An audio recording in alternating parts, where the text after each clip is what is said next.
കണ്ണൂർ ആറളം ഫാമിലെ 11ാം ബ്ലോക്കിലെ വീടിനു നേരെ കാട്ടാന ആക്രമണം ഉണ്ടായി. കുടുംബം തലനാരിഴയ്ക്കാണ് രക്ഷപ്പെട്ടത്. മുൻഭാഗത്തെ ഷെഡും സൈക്കിളും തകർത്തു. നിഖിൽ വിവരങ്ങളുമായി കണ്ണൂരിൽ നിന്ന് ചേർന്നുണ്ട്.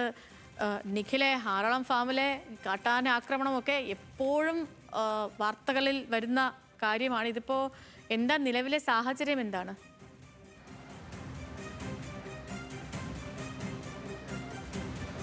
സേതു, ഏതായാലും വളരെ ചെറിയൊരു ഇടവേളയ്ക്ക് ശേഷം വീണ്ടും ആറളം ഫാമിൽ ഇത്തരത്തിൽ കാട്ടാനയുടെ ആക്രമണം ഉണ്ടായിരിക്കുന്നു എന്നുള്ളതാണ്.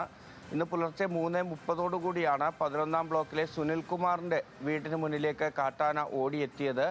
വീട്ടുകാർ ബഹളം വെച്ചതിനെ തുടർന്ന് തൊട്ടടുത്തുള്ള ആളുകൾ RRT സംഘത്തെ വിവരമറിയിച്ചു. ഉടൻ തന്നെ RRT സംഘം എത്തി ആനയെ അവിടുന്ന് തുരത്തിയിരുന്നു. പക്ഷെ അതിനു മുന്നേ തന്നെ ഈ വീടിന് മുന്നിലുള്ള ഒരു ചെറിയ ഷെഡ് ആന തകർത്തു.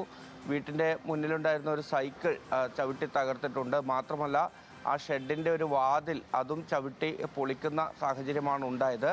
ആറളം ഫാമിൽ ഏതായാലും നടപടികൾ, ഈ കാട്ടാന ജനവാസ മേഖലയിലേക്ക് എത്താതിരിക്കാനുള്ള നടപടികൾ ഓരോന്നായി പുരോഗമിക്കുന്നു എന്ന് പറയുമ്പോഴും പൂർണ്ണമായും ഇപ്പോഴും കാട്ടാനകളുടെ സാന്നിധ്യം ഈ ജനവാസ മേഖലയിൽ നിന്ന് ഒഴിവാക്കാൻ സാധിച്ചിട്ടില്ല. അതുതന്നെയാണ് വലിയ ആശങ്കയായി നിൽക്കുന്ന കാര്യവും.